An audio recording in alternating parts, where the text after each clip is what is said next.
Good morning, HubSpot Nation. It is time to wake up, customer platform, with your unofficial HubSpot Updates morning show where we help you discover the platform value you already own. I'm Chris Carolyn, joined by my co hosts Casey Hawkins and George B. Thomas. We are here every weekday morning to make sure you're not sleeping on HubSpot's true capabilities.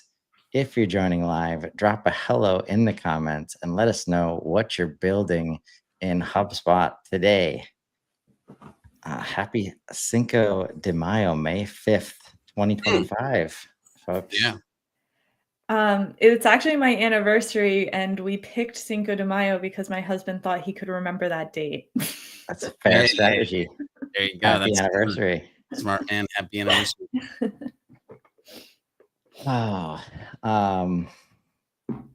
And we get to start off with a bang with our favorite product update showing up again. Automatic ticket topic identification powered by AI. I think we got a new picture here, right? I do. Well, what is it? With this new functionality, the ticket property category will be automatically populated with the help of AI. Why does it matter? Analyzing ticket topic is essential for support leaders for a number of different reasons. Understanding topic and problem trends ad hoc in order to identify potential major org-wide issues such as outages or bugs. Understand frequently mentioned topics with a long time to close or topics with a less than average feedback score in order to plan rep training or coaching on respective topics. Understand topic gaps in knowledge base articles and identify which additional knowledge base articles could reduce future support ticket volume. Right now, leaders need to rely on their reps manually filling out the category property on the ticket object. With the new automatic ticket topic identification powered by AI, managers will have access to more complete and more accurate picture of topic trends in support tickets. Now, George, as we've seen this a few times now, I'm sure you've had a chance to think about where else in the HubSpot land or maybe the customer journey would you appreciate some automatic categorization of stuff? I mean, I feel like that should be a hard answer, but I think it's an easy answer. Can I just say everywhere?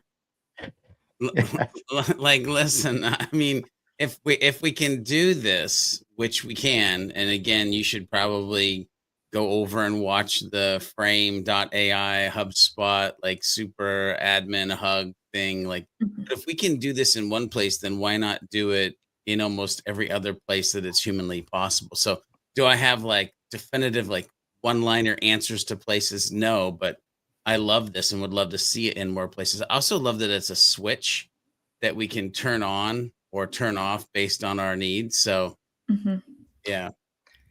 I was thinking closed lost reason. Oh, yeah. You'd need a lot of integrations probably. Like I know a lot of organizations that HubSpot would have no idea how to. But I think that would be very helpful if you have your calls integrated, if you have your emails integrated, I think you could do that. This feels like it would be an easy call to do the "How did you hear about us?" field in this way as well. Yeah. So yeah, I'm with you there, George. And that's what I like to think about and why I don't mind hitting on this every single time. This is a big deal to have AI basically deciding on data for you in your portal based on categorization. And in case you didn't know, because we haven't mentioned it nearly enough or as many times as this one, understand topic gaps in knowledge base articles so that we can then give it to our knowledge base agent to automatically generate knowledge base articles is a powerful thing.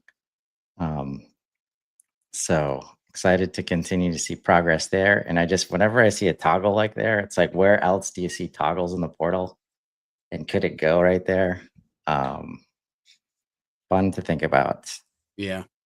Number 2, filter record timelines by subscription status updates.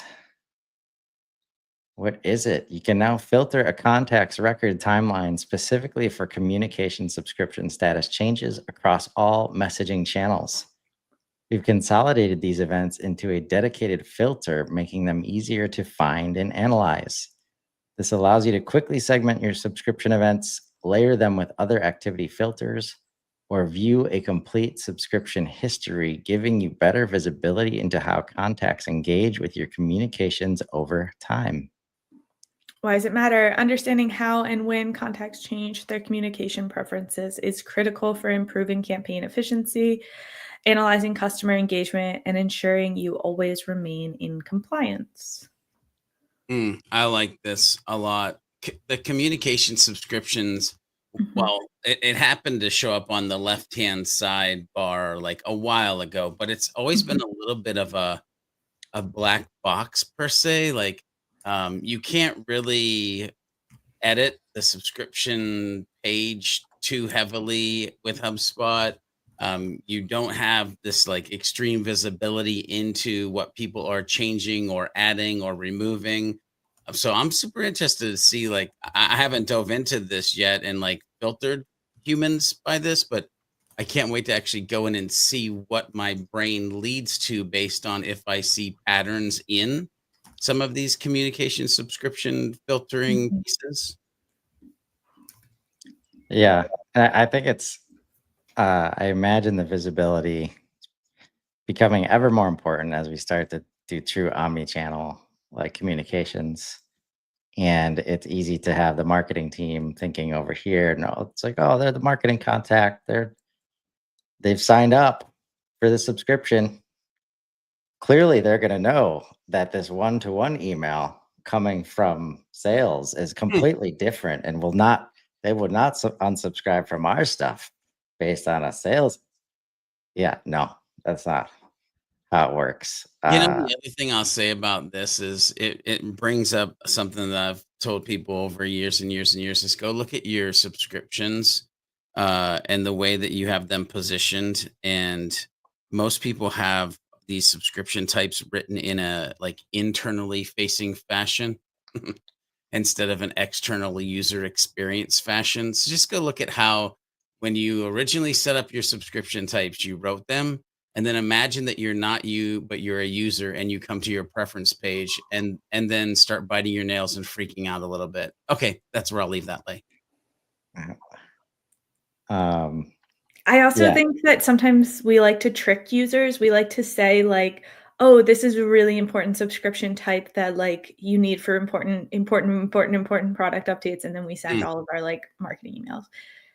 mm. But then you're just like hurting the relationship. That's all. That's Oh, all I'll say.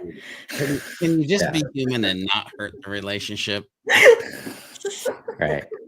So I think the trend, like what I imagine is coming into a record and seeing like, oh, somebody unsubscribed. Like, let's see that like right next to, or everything that happened in between, like when they subscribed and when they unsubscribed. Yeah. And we'll Or, probably or surprise ourselves with how many yeah, or the times. 2 or 3 things that happened before that, right? Yeah. Oh, oops. We spammed the crap out of them. Dang on it. Number 3, a new workflow creation experience, high impact public beta scheduled for release May 19th. What is it? The create workflow process now starts directly in the workflow builder with the ability to browse all available workflow triggers up front. If you haven't seen this yet, please go check it out. It's a pretty awesome change. It is. Why does it matter? In the past, when creating a workflow, the first step was to choose object type. For newer users who hadn't yet learned HubSpot object terminology, this choice was overwhelming.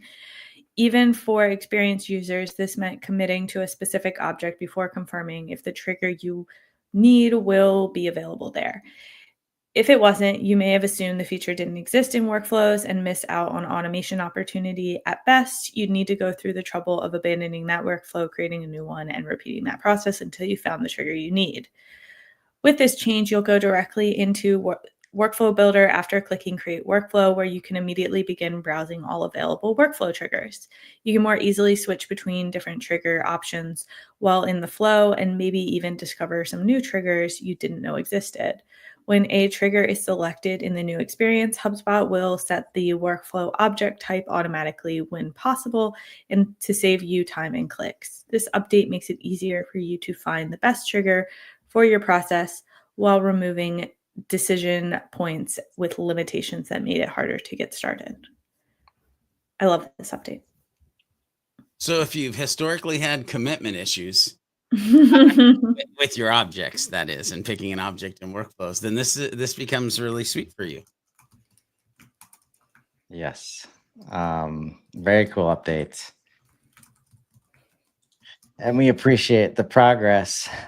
So we were just chatting before the show. We're still not sure how new to you actually works. So we've got a bunch from April 10th here, which happened to be Spring Spotlight Day. So yeah, not sure why they're showing up. Are there any here that you guys want to highlight before we move on to our next topic? You don't want to talk about legal stuff, April 10th? I mean, this didn't is see that. always one of my favorite Yeah, updates. it's so robust. Yeah. Go ahead and read through the entire customer terms of service because it's been updated, folks. Go find actually this community post. Maybe that tells us exactly what it is.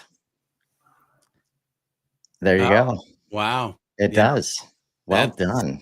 legalese and dates and stuff. Yeah. Nice. That is helpful. Okay. Now that is robust. While the line in the product is not robust, this page is. Yes, that's good. Thank you for not trying to show all this in this product updates card. I mean, I think an honorable mention just because it hasn't had a ton of love historically and it's starting to get more love is Microsoft, like the Teams meeting recordings and transcripts. I think that deserves an honorable mention. Not that we have to go over the whole thing, but like if you're a Microsoft Teams human user and you want your meetings, recordings, and transcripts to go into HubSpot so that you can use, conversation intelligence and create playlists and all of those good things that you can do around sales coaching or service coaching, well, then you want to check out this private beta for sure. The two that stand out to me, and we've talked about increased video limits a lot, but we're very happy about that. And then add records to list from actions drop down, which is a nice bonus. So from the actions drop down in lists. Yeah. Yeah. Especially for our admin listeners, which is probably the bulk of our listeners. You might find this helpful. I'm thinking if I have a list of like contacts that I want to like manually review for whatever reason, I might have a static list of like, hey, don't forget you need to come back to these, but maybe I don't have the mental bandwidth at this exact moment to dig into all these records. Fair enough. A lot of list management happening. Yeah. Yeah. And since last time I failed to remember off the top of my head the limits, as a reminder, video limits, Content Hub Professional have gone from 50 to 150, and Enterprise has gone from I think it was 250 before, and now it's up to 500. Also, they've made the experience of adding videos in terms of not automatically hitting this limits list until you add it to content. Yep. Has been another awesome update from that team. HubSpot doing good stuff, I tell you. Indeed, including showing up to listen to us ask questions. Not only from the perspective of, Andy Petrie, the EVP of product, showing up for a Q&A tomorrow at the admin's hug, 10 a.m. Central on every Tuesday. I was at the hug. I think it was John Dick who was there from a customer success Q&A perspective. And of course, customer success cannot avoid the questions about product. So he did a masterful job in answering what he could. But it came up in that hug that, hey, maybe we could ask questions about product to the leader of product. And Kyle and Deanna, I think they had it scheduled by the next week, having Andy Petrie come on. And so that's going to be exciting. And this is true. Like, every people can come raise their hand. Like, there's no like sign up process or submission beforehand. They open the doors, they open the floor for people to come in and ask your questions on camera if you want to be. Sometimes, not every time, but I'm curious, Casey, you get to start this on the spot. What is your number one question that you want to ask Andy Petrie about HubSpot product? I have two. I was panicking for a second, but I have two. One, I don't think either is going to surprise you. Currently enrolled in workflow property that they sunset. I would really like a replacement. What is the plan? I've heard murmurs that there's like a long-term replacement, but there wasn't a short-term one. What's the deal with that, Andy? What's the deal? Okay. What's your number two? There are some holes, I feel like, in the scoring tool that I feel like should be priorities prior to the sunset of the old scoring properties at the end of the summer on August 1st. I don't know why I said the end. It's actually like maybe it's August 31st. No, I don't know. But primarily the and feature, and then we only have options to score companies and contacts, but there's a lot of objects that we might want to prioritize and score. That's fair. Quick question from Dean here. Yes, these are usually always recorded, generally available within the week before the next hug. So many things going on, especially as these boot camps start. It's so hard to not conflict with stuff you want to do. Especially so that's a great question. George, conflicts with work, but what's your number one question for Andy? So in a world where we've upped the video limits, and a world where we have people that can bring podcasts into HubSpot, in other words, we're becoming very quickly a media holder for all things important when it comes to that marketing stuff. I am super curious of why there isn't, and if there will be, default dashboards, because I also know that one of the Achilles heels for most mere mortal humans is the reporting side of HubSpot. And so why don't I have a Wistia or Vidyard or Syncopa style video analytics dashboard that I can just click on and see all the things that I want to see around my video? And when or where or can we get a podcast style like transistor.fm or Libsyn, where we can see the podcast analytics with a push of a button versus trying to reverse engineer it with custom reporting? That's my number one question. My second one is, why am I living in a world where super admins can't see sequence information for sales sequences because of seats and permissions? This feels like a major gap for super admins. My third is, I'm just kidding. I'll stop there. Oh, you got me kind of fired up with number two, though. Yeah. And appreciate you, Dean. We love doing this for you guys. So thanks for showing up and sharing your feedback. Yeah, that's where it's interesting to think about what we can do with an hour with Andy Petrie Mm. on the admin hug. Because I think those are great questions. The Chris, chances, what is your top question you'd want to ask Andy Petrie so I can put you on the spot too?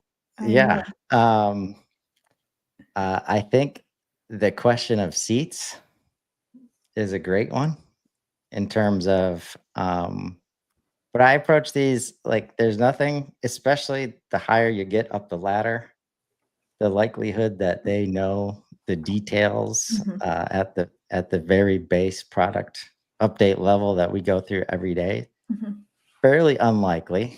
Um, and I try to get like I love getting feedback about where they're going, what they're thinking about, what the overall vibe is of something like seats, mhm, and if they can share information. Because from the outside, I don't know anybody that's not been confused by seats and the configuration of a portal. mhm. And is that something are they digging in on that? Or are they rethinking that at all?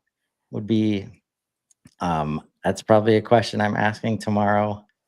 But also, If they're rethinking seats, if that's they can give any kind of direction oh man. that says, all right, on this date, it's going to be clearer for everybody and not just Oh, okay. continue to get more confusing, Yeah. Yeah. right? Yeah. Obviously, we take these opportunities to vent a little bit as we ask these questions usually. I I think feel it's hard to like, and I mean, I noticed this even when you asked me, like, it's hard to come up with a question that's like broad enough to get like overarching feedback. And to your point, like, yeah, I, he probably doesn't have, he probably doesn't know. He probably doesn't know what I'm even talking about with the currently in workflow field. oh, Never heard of it he before. he probably knows. Like, No, and I know, but first of all, like, he's a smart dude, let's just say that, and, like, I've had a chance to talk to him, interview him a couple different times.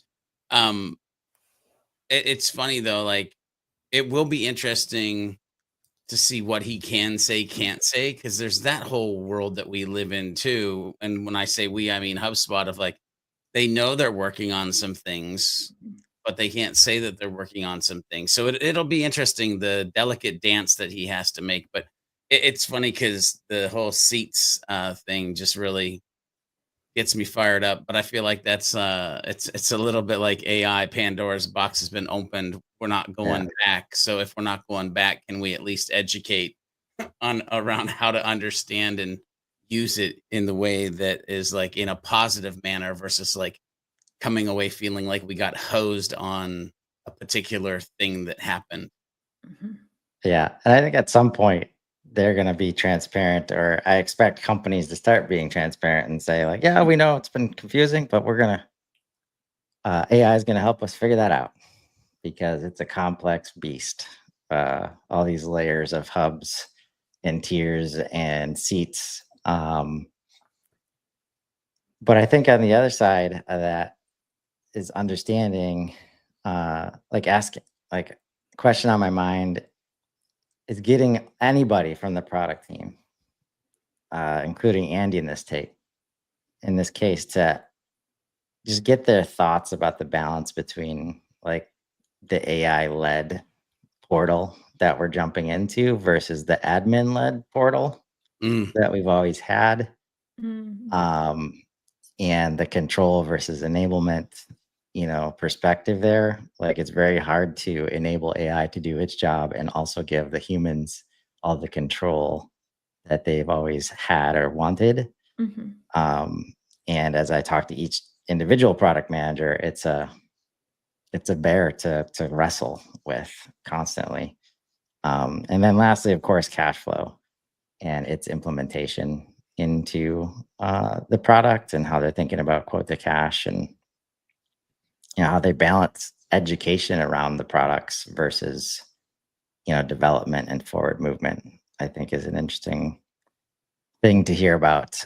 But that's probably my piece of advice. Like if you're coming to this hug, a Q&A with the head of product. Try to think a little bit bigger, and maybe don't expect, answers to the most specific of HubSpot product issues that you might have. But to George's point, like this team has an amazing, I don't know how they do it, honestly. The habits they have around review of customer feedback, like I just hear constantly how like even the tiniest of details that you add in your customer satisfaction, pop-up window that comes up, like they respond to each and every one of them. So appreciate Andy taking time to show up tomorrow on the Admin's Hug, Tuesday, May 6th, 10 a.m. Central. And that is where we will wrap for today. Remember, folks, you probably already own the solution you're looking for in HubSpot. Sometimes you just need to wake up to it.